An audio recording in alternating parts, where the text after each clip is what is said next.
fi bayani hawalatil arwah. Pasal yang ketiga itu di dalam menerangkan muamalahnya arwah atau ruh fil ajsadi di dalam jasad. Jadi ada arwah karena banyak di situ arwah. Jadi ruh di situ bukan sikoto. Kalau jasad macam mana muamalahnya. Jadi tempat-tempat. Kalau di tempat jasad itu macam mana? Apa muamalahnya? Apa tokoe gitu bahasa. Ya, ini jadi malam itu kita akan membahas tentang muamalah atau tempatnya atau toko tempat bekerja bagi roh-roh yang ada di dalam jasad.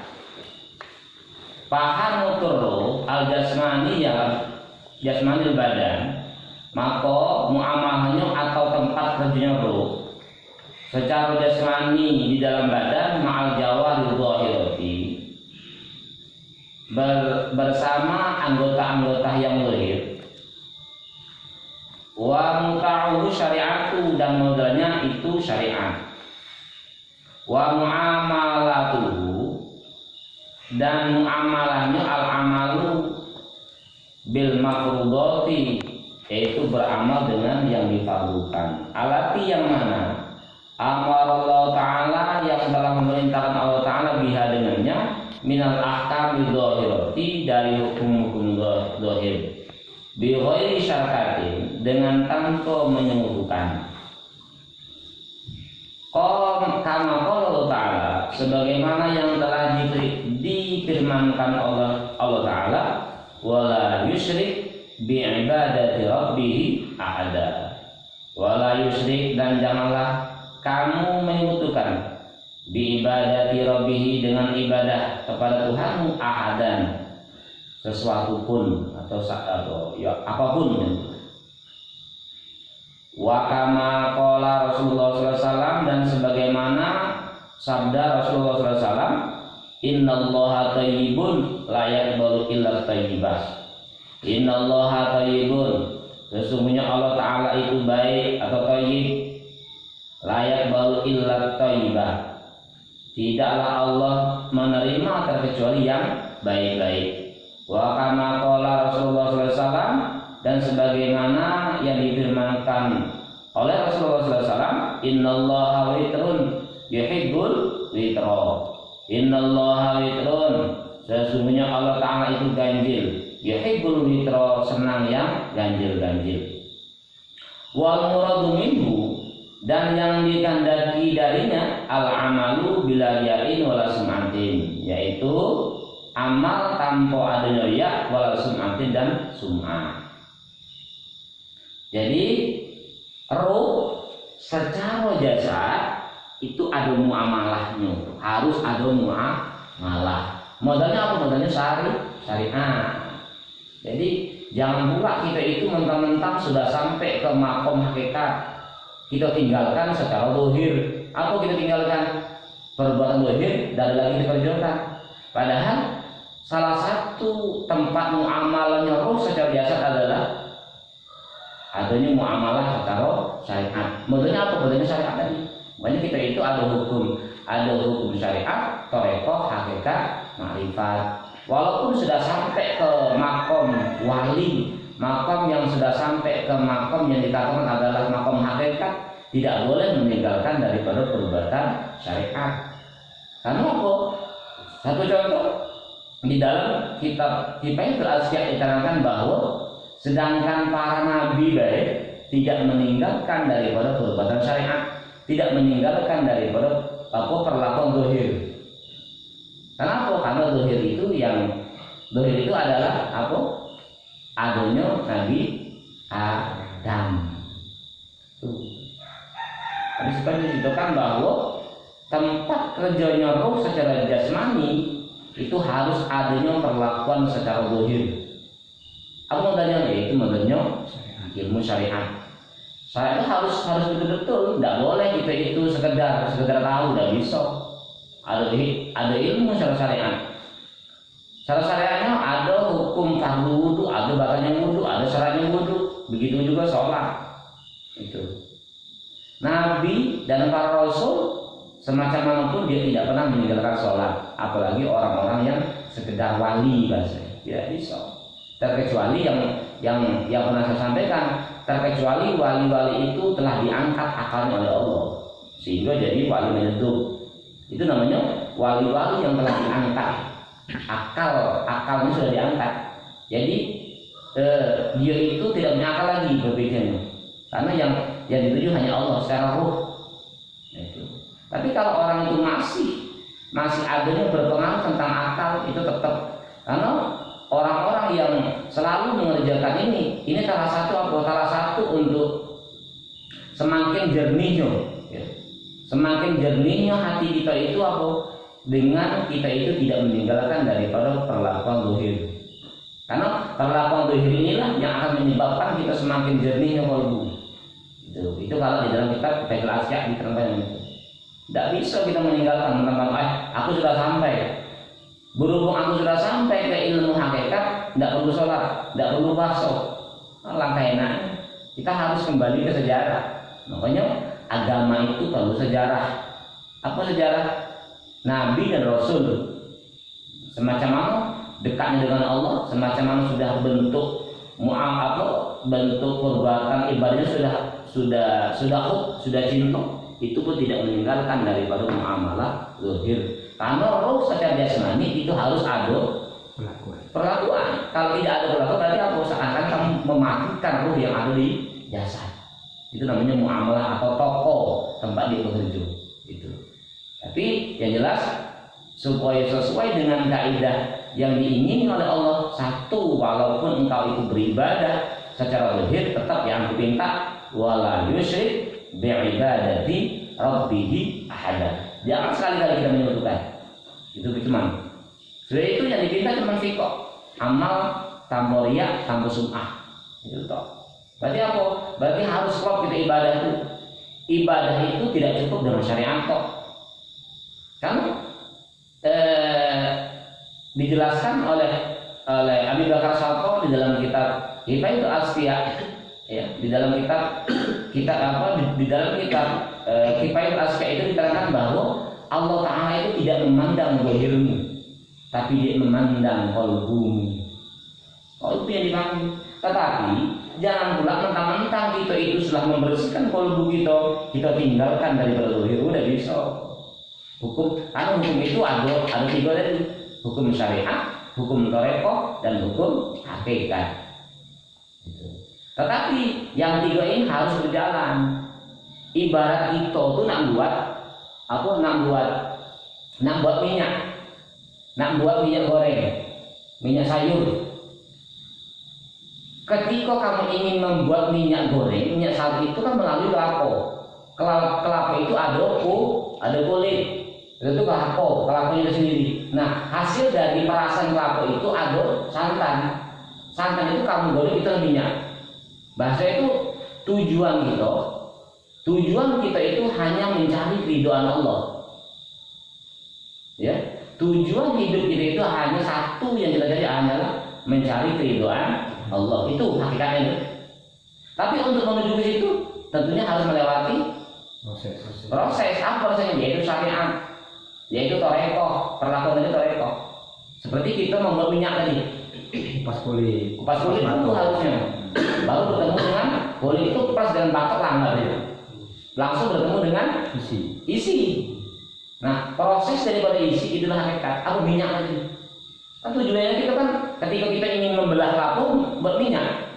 Itulah hakikat. Nah, begitulah kita kepada Allah. Ketika engkau itu ingin mencari ridhoan Allah, tentunya ada proses. Syariatnya harus adil, thariqahnya harus adil, baru saja akan bertemu dengan hakikat. Tapi kalau kita langsung tinggalkan deh, yang penting hati kita bersihkan, itu salah namanya itu. Itu namanya itu apa? Hakikat tanpa syariat. Itu namanya kosong, nol.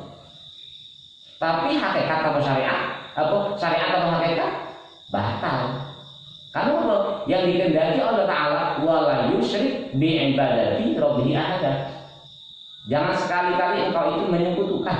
Itu toh. Nah, salah satu untuk membersihkan menyekutukan adalah ilmu hakikat. Makanya kata saya tadi, syariat tanpa hakikat batal.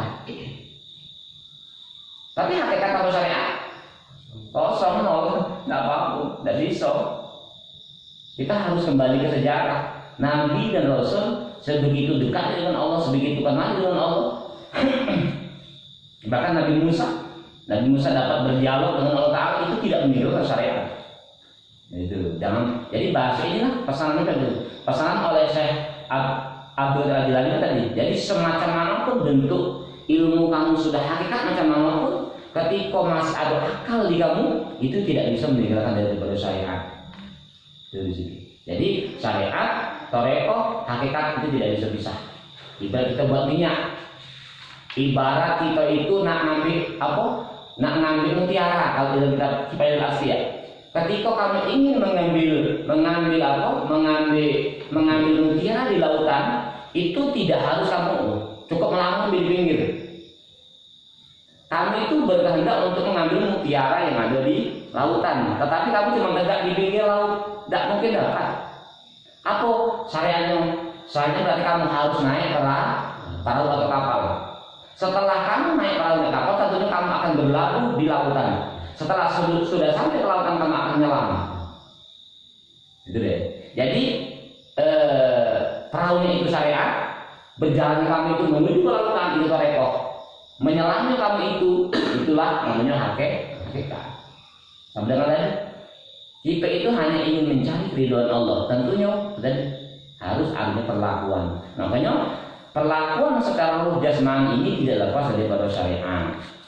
Sekali-kali modalnya adalah syariat. Jadi pekerjaan ruh secara jasmani, secara zahir itu adalah syariat. Itu modalnya. Tidak bisa. Tidak ada modal. Pokoknya secara zahir itu modal daripada perlakuan roh itu adalah syariat. Apa yang diperintahkan Allah, apa yang diperintahkan Rasulullah itu kita jalani. Dari situ. Karena tadi, makanya berkali-kali saya sampaikan, syariat itu harus bergandengan dengan hakikat. Kalau tidak bergandengan, tidak akan mendapatkan yang dikatakan di situ. Padahal yang dimaksud dengan innallaha witrun yuhibbul witra. Ya, itu tadi. Ketika kita itu beribadah, itu tanpa adanya sifat riya, tanpa adanya sifat sum'ah. Padahal Allah Ta'ala itu ganjil satu. Ketika kamu dalam keadaan ibadah itu kamu adukan sifat-sifat yang lain di situ seperti riya, seperti sum'ah, berarti jadinya apa? Dua. Lebih dari satu. Itu. Padahal Allah Ta'ala ganjil itu yang dimaksud tadi. Wal muradu minhu al-amalu bila riya'in wala sum'atin, itu maksudnya itu. Padahal Allah Ta'ala itu menginginkan satu, jangan sampai kamu itu menyebutkan. Gitu. Nah, salah satu untuk membersihkan daripada sifat riya, sifat sum'ah, sifat ujub dan sebagainya, salah satunya adalah ilmu hakikat. Makanya kata saya tadi, syariat tanpa hakikat batal, hakikat tanpa syariat kosong. Ya, itu di situ.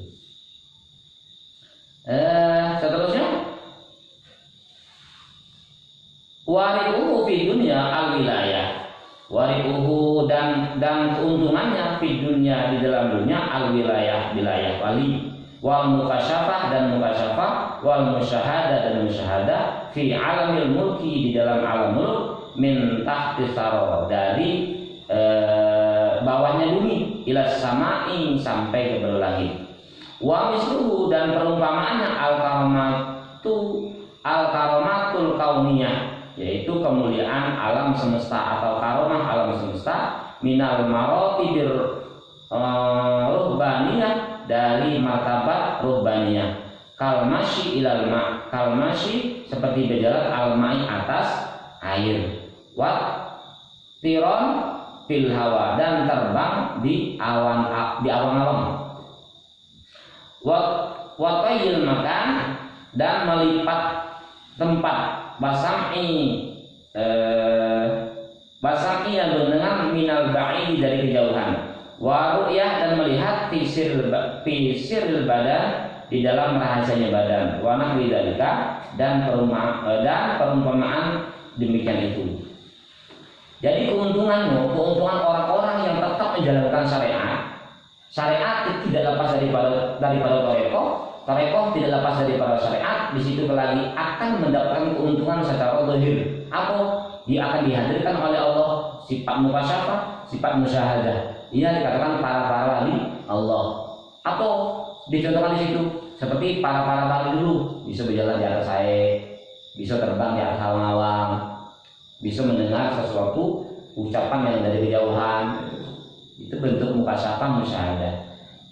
Selagi apa? Selagi syariat itu dikerjakan secara benar, selagi tarekatnya secara benar, selagi hakikatnya secara benar, ini akan mendapatkan bentuk warifu. Bahasa di situ dikatakan oleh Syekh di situ adalah keuntungan daripada orang-orang yang menjalankan syariat tarekat hakikat. Tapi kalau kembali ke toreko, itu kita tidak bisa harus kamu itu harus bertoreko yang ini enggak. Karena toreko itu tidak harus yang bentuknya berzikir. Karena tarekat itu banyak. Ada orang itu tarekatnya sekedar apa? Sekedar diri. Ada dia tarekatnya apa? Sholat, puasa. Ada orang tarekatnya ngaji. Kita tidak bisa mengharuskan kamu harus ikut harus ikut tarekat ini. Harus tarekat ini tidak bisa.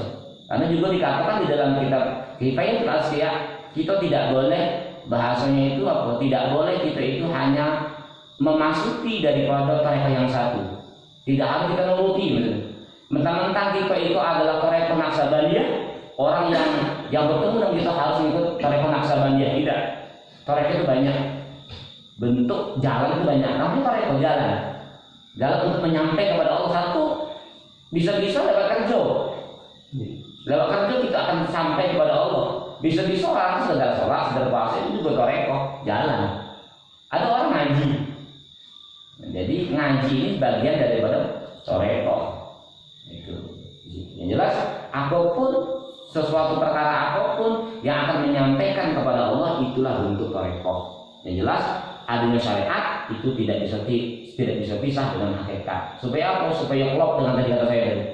Allah Ta'ala itu tidak memandang dari zahirmu, tapi Allah Ta'ala itu memandang sampai ke kolbumu. Kolbu yang dimandang, bukannya zahir. Itu. Sekali lagi itu. Sekali lagi, jangan mentang-mentang kita Allah Ta'ala itu hanya memandang kolbu kita sehingga kita meninggalkan daripada zahir. Tidak bisa. Tidak boleh. Karena termasuk syarat daripada ruh secara jasmani ada yang di dalam badan adalah tidak meninggalkan daripada perlakuan syariat. Ya. Jadi orang-orang yang mendapatkan karomah dia itu bisa melipat bumi bahasa kami, melipat bumi. Makanya jangan heran kita akan bertemu dengan seorang wali sholatnya di Mekah. Jangan heran. Sholat maghribnya di Mekah, sholat Jumatnya di Mekah. Itu kan beliau itu bisa melipat bumi bahasa. Melipat bumi itu kalau seperti tempat. Itu termasuk karomahnya para wali Allah. Kapan itu diberikan? Ini bagian keuntungan. Ini bentuk karma ini hanya bentuk keuntungan kata Syekh, bukan tujuan. Bonus lagi. Bonusnya kamu akan mendapatkan secara duniawi ketika kamu itu memperlakukan syariat secara benar, hakikatnya secara benar, kamu akan mendapat bonus tadi. Seperti yang diperlakukan oleh para wali Allah, itu seperti melipat bumi. Walaupun Mekah sebegitu jauhnya Pak, kita pandang, tetapi bagi dekat cuma satu jengkal, satu kedipan mata itu sudah sampai. Ada dia itu terbang di awang-awang, main bola di awang-awang, main bola. Wali-wali para wali Allah. Tapi tidak bisa kita lakukan, tidak bisa kita banggakan dan tidak bisa itu tujuan. Seperti ceritanya Barseso, santrinya itu yang puluhan ribu itu semuanya bisa terbang. Kalau itu yang kita banggakan, belum, tidak akan sampai kata saya. Karena itu baru karomah yang awal. Tapi bukan itu tujuan. Ya, bukan. Ini cuma keuntungan, keuntungan dia.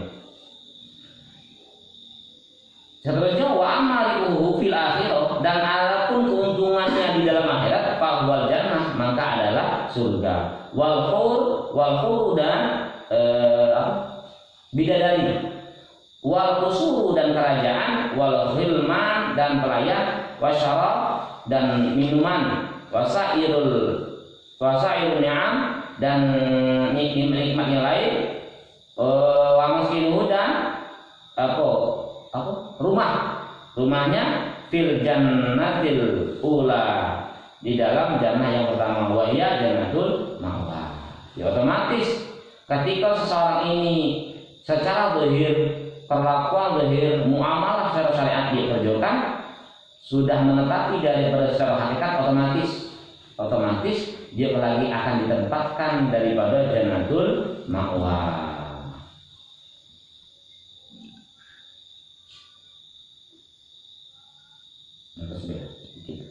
Bisa kita masuk wahanatur roh arwani al-qalbu. Jadi ada toko atau tempat mu'alanya roh secara qalbu. Tadi tempat mu'amalah atau tokonya secara jasmani. Nah, besok yang kita bahas adalah toko atau tempat kerjanya secara qalbu, itu aku. Itu dengan modalnya harus dengan aku. Kalau modal secara jasmani itu syariat, tetapi kalau modal secara qalbu adalah ilmu thariqah, ya, atau ilmu hakikat. Caranya apa? Caranya kita memperbanyak wirid secara qalbu. Itu di situ. Itu pertama, muamalah secara qalbu. Ruh atau muamalahnya secara qalbu itu lagi besok kita bahas adalah tempat kerjanya qalbu itu apa? Kalau secara zahir adanya pelaku zahir apa? Ilmu syariat. Tapi kalau secara qalbu apa? Yaitu bentuk tarekah apa berarti adanya zikir. Wah, bisa itu masuk itu. Wa hanquru arwani al-qalbu. Wa al-bisawab. Bismillahirrahmanirrahim. Subhanakallahumma wa bihamdika asyhadu an la ilaha illa anta astaghfiruka